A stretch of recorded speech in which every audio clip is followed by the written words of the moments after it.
योग सूत्र योग का बहुत ही महत्वपूर्ण ग्रंथ है। इसको महर्षि पतंजलि जी ने लिखा है। इसे हम योग दर्शन भी कहते हैं। आज हम उसी के विषय में ब्रीफ इंट्रोडक्शन आपको देंगे। योग का सबसे महत्वपूर्ण ग्रंथ हम इसको बोल सकते हैं। यही पहला ग्रंथ है जिसमें योग को सिस्टमेटिकली प्रेजेंट किया गया महर्षि पतंजलि जी के द्वारा।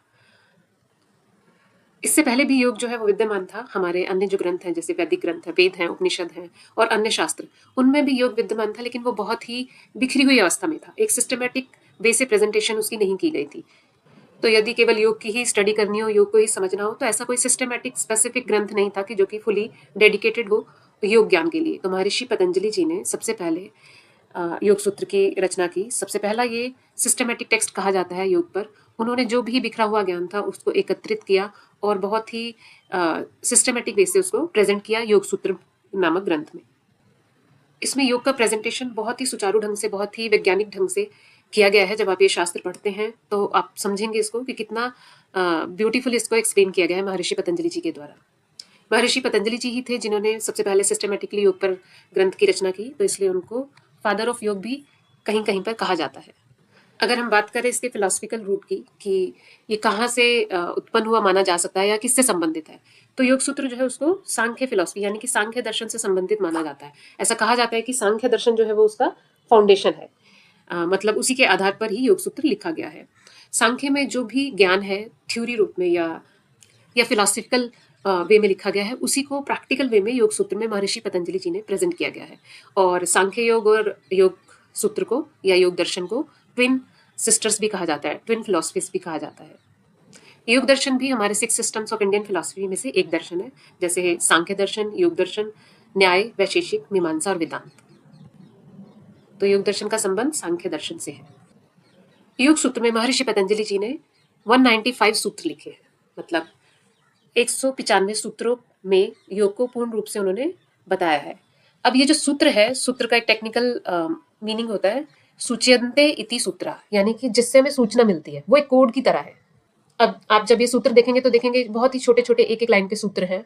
अदरवाइज कुछ अन्य ग्रंथों में आप देखेंगे कि बड़े बड़े श्लोक होते हैं, चार चार पांच पांच लाइन के। लेकिन ये जो सूत्र हैं, सूत्र का मतलब ही है कि बहुत ही कम शब्दों में अधिक से अधिक ज्ञान देना।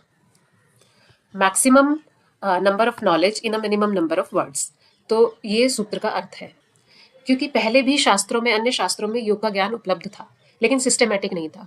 तो यहाँ पर उन्होंने सिस्टमेटिक प्रेजेंटेशन दिया है, इसलिए उन्होंने इसको बहुत एक्सप्लेन करने का नहीं सोचा और उसे सूत्र के रूप में प्रेजेंट किया, एक साइंटिस्ट की तरह कोड फॉर्म में हमारे सामने उसे प्रेजेंट किया, ताकि हम उस ज्ञान को सिस्टमेटिकली समझ सकें और उसको और एक्सप्लोर कर सकें।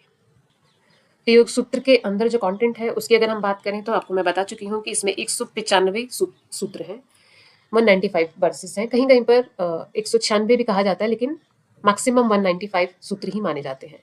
और ये 195 सूत्र जो है वो 4 चैप्टर्स में विद्यमान है। पहला चैप्टर जो है वो है समाधिपाद, जिसमें आप देखेंगे कि समाधि क्या है। दूसरा है साधनपाद, जिसमें साधन बताए गए हैं। तीसरा है विभूतिपाद, जिसमें सिद्धियां और विभूतियां बताई गई हैं। ये सब हम आगे चल के थोड़ा सा कंटेंट और डिस्कस करेंगे।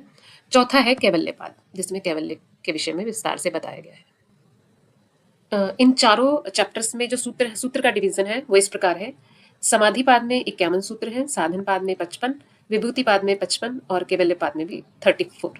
तो टोटल मिलाकर हो जाते हैं 195 सूत्र। अब हम पहले चैप्टर में देखें कि क्या है समाधिपाद में। जैसा कि नाम से ही आप समझ सकते हैं, इसमें समाधि के विषय में महर्षि पतंजलि साधक को परिचित कराते हैं। वो इसको लक्ष्य के रूप में बताते हैं। तो हम देखेंगे कि उन्होंने कैसे एकदम वैज्ञानिक रूप से, एक मनोवैज्ञानिक की तरह कंटेंट को प्रेजेंट किया है। क्योंकि जब तक हमें लक्ष्य पता नहीं होता तब तक हम कार्य भी करना नहीं चाहते हैं। एक कहावत भी है कि कोई मूर्ख इंसान भी बिना लक्ष्य के कार्य को नहीं करता है। इसमें समाधि के विषय में बताया गया है, समाधि क्या है, क्योंकि वही अल्टीमेट लक्ष्य है। उसके अतिरिक्त और भी कुछ टॉपिक्स हैं जो बताए गए हैं। ये मैंने गीता प्रेस के इंडेक्स से ही उठाया है। तो ग्रंथ के आरंभ में उसको अनुशासन के रूप में बताया है, योग के लक्षण बताए हैं, चित्त की वृत्तियों के विषय में बताया है और उनके लक्षण बताए हैं। इसमें वैराग्य और अभ्यास और वैराग्य की बात की गई है।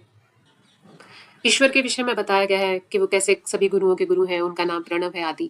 चित्त के जो विक्षेप है यानी कि बाधक तत्व, तो अब उन्होंने समाधि तो बताई कि समाधि क्या है, लेकिन उसको प्राप्त करने के मार्ग में कौन कौन सी बाधाएं आती हैं वो भी बताई हैं और उनको नाश करने का तरीका भी बताया है। और चित्त प्रसादन की कुछ टेक्निक्स भी पहले चैप्टर में मिलती हैं, यानी कि अपने चित्त को प्रसादित करने की, प्रसन्न करने की, एकाग्र करने की। समाधि के भेद भी इसमें बताए गए हैं।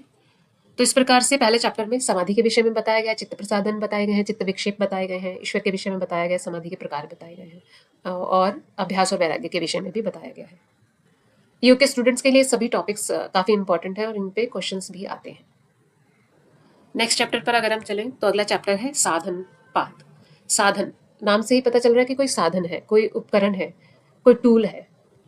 पहले चैप्टर में समाधि के विषय में जानकर और अन्य टॉपिक्स के विषय में जानकर साधक के अंदर जो है वो जिज्ञासा और प्रज्वलित हो जाती है, तो फिर वो समाधि को प्राप्त करने में लग जाता है। तो उसके लिए महर्षि पतंजलि जी ने साधन बताए हैं सेकंड चैप्टर में, इसलिए इसको साधन पाद कहते हैं। इसके जो मुख्य साधन है वो क्रिया योग और अष्टांग योग इसमें बताए गए हैं। क्रिया योग में तप, स्वाध्याय, ईश्वर प्रणिधान बताया गया है और उसमें डिटेल में उनके बेनिफिट्स भी बताए गए हैं। उसी प्रकार जो अष्टांग योग बताया गया, इसमें 8 अंग वाला अष्टांग योग, उसमें उनमें यम, नियम, आसन, प्राणायाम, प्रत्याहार, धारणा, ध्यान, समाधि, ये सब बताए गए हैं और सभी के लाभ भी बताए गए हैं।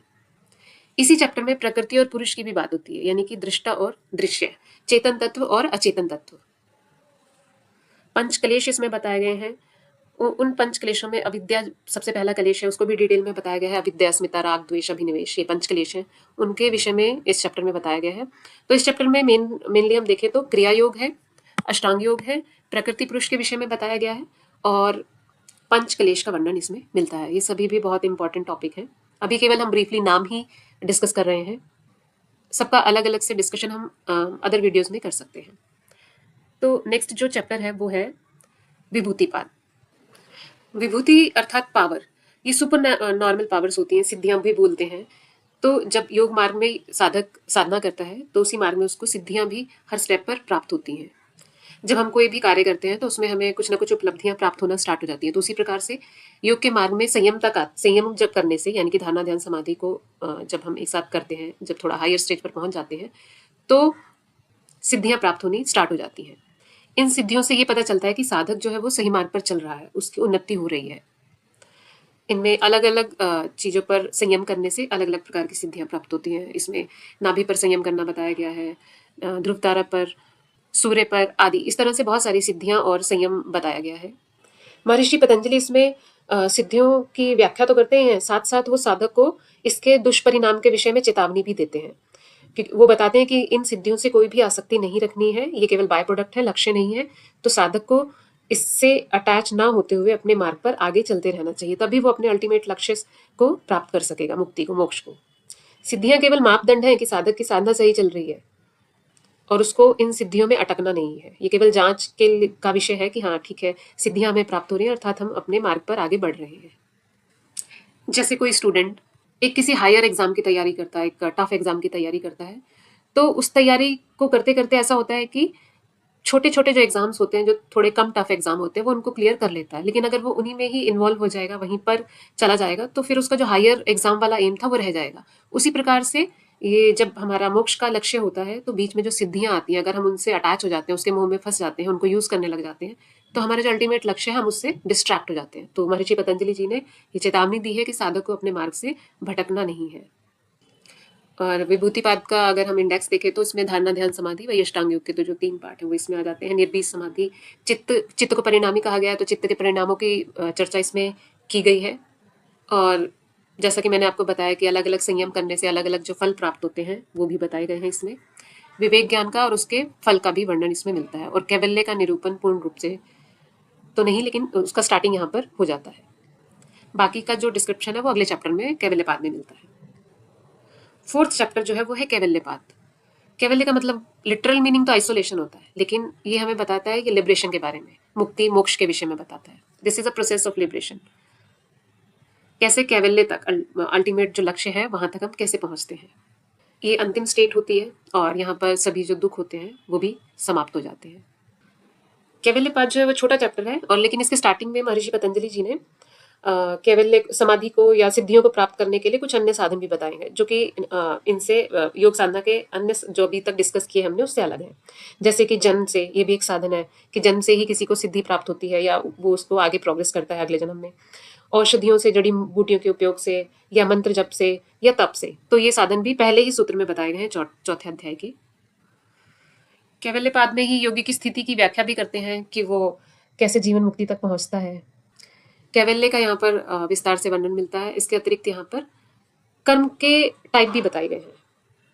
कौन कौन से हैं? कृष्ण, शुक्ल, शुक्ल कृष्ण और अशुक्ल अकृष्ण, जिसमें से अशुक्ल अकृष्ण जो कर्म है वो योगियों के कर्म माने गए हैं। ये इसी चैप्टर के 7वें सूत्र में बताया गया है। इसमें धर्म में एक समाधि भी बताई गई है और कैवल्य की अवस्था का निरूपण तो जैसा कि मैंने बताया इसमें डिटेल में है ही। तो इस प्रकार से चारों चैप्टर में जो कंटेंट था उसको ब्रीफली हमने यहाँ पर डिस्कस किया है। सभी चैप्टर्स बहुत इंपॉर्टेंट हैं और बहुत ही सिस्टमेटिक ढंग से लिखे गए हैं। अब अगर हम बात करें, एक क्वेश्चन आता है कि योग सूत्र जो है वो अन्य ग्रंथों की तुलना में अधिक इम्पॉर्टेंट क्यों है योग की दृष्टि से। तो अभी तक जो हमने ब्रीफली डिस्कस किया उससे हम आंसर दे सकते हैं, क्योंकि योग जो है वो पहला सिस्टमेटिक टेक्स्ट है जिसने बहुत ही शुद्ध रूप से, लॉजिकल रूप से योग के ज्ञान को प्रेजेंट किया है। अदरवाइज जो दूसरे ग्रंथों में बिखरी हुई अवस्था में था वो प्रत्येक व्यक्ति के लिए समझना आसान नहीं था। हर व्यक्ति के समझने के लिए एक सेपरेट टेक्स्ट हो मतलब योग के ऊपर, तो उसके लिए आसान होगा उसको समझना, ना कि वो बहुत सारे ग्रंथों को पढ़े और फिर उसको समझे। तो इसलिए योग सूत्र में सभी ग्रंथों का निचोड़ बोल सकते हैं, या फिर योग को बहुत ही सिस्टमेटिक वे में और कंप्लीटली प्रेजेंट किया गया है महर्षि पतंजलि जी के द्वारा। योग सूत्र में महर्षि पतंजलि जी ने शब्दों का जो यूज किया है बहुत ही अच्छे तरीके से किया, एक व्याकरणकर्ता की तरह किया है। उन्होंने एक भी शब्द फालतू या अननेसेसरी नहीं यूज किया है। हर शब्द बहुत इंपॉर्टेंट है। और जो उन्होंने सूत्रों में ये नॉलेज प्रदान की है, योग का ज्ञान प्रदान किया है, उनको फिर आगे उन्होंने बहुत डिटेल में नहीं बताया। जैसे योगश चित्त वृत्ति निरोध अगर उन्होंने सूत्र लिखा है तो उन्होंने फिर बाद में ये नहीं बताया कि चित्त क्या है, वृत्ति क्या है, निरोध क्या है। तो इसमें उन्होंने समय बर्बाद नहीं किया। इस यहाँ पर उन्होंने साधक के लिए स्कोप छोड़ा है कि यहाँ से हिंट लेकर आप इसको दूसरे शास्त्रों में, दूसरे ग्रंथों में खोज सकते हैं, पढ़ सकते हैं, समझ सकते हैं। साधक के लिए स्कोप रखा है कि यहाँ से हिंट लेने के बाद अन्य ग्रंथों में भी वो पढ़ सके। तो ये बहुत ही सिस्टमेटिक और या यूँ कहिए कि जैसे साइंटिस्ट प्रेजेंटेशन देते हैं कोड्स की फॉर्म में, उस तरह का ये प्रेजेंटेशन है। और इसी प्रेजेंटेशन को समझने के लिए फिर बाद में इन पर भाष्य लिखे गए। जैसे व्यास भाष्य, सबसे पहला भाष्य जो है वो सभी सूत्रों को बहुत ही डिटेल में समझाता है। तो जब हमें इन सूत्रों को समझना है तो हम भाष्य पढ़ते हैं इन पर, और टीकाएं लिखी गई हैं वो भी पढ़ते हैं। और यहाँ पर योग को समझना आसान है क्योंकि उन्होंने बहुत सिस्टमेटिक बताया, लक्ष्य बताया है, फिर साधन बताए हैं, बाधक तत्व भी बताए हैं, उनसे बचने के क्या उपाय हैं, फिर उसका फल क्या होता है, अल्टीमेट जो स्टेट है वो क्या होती है।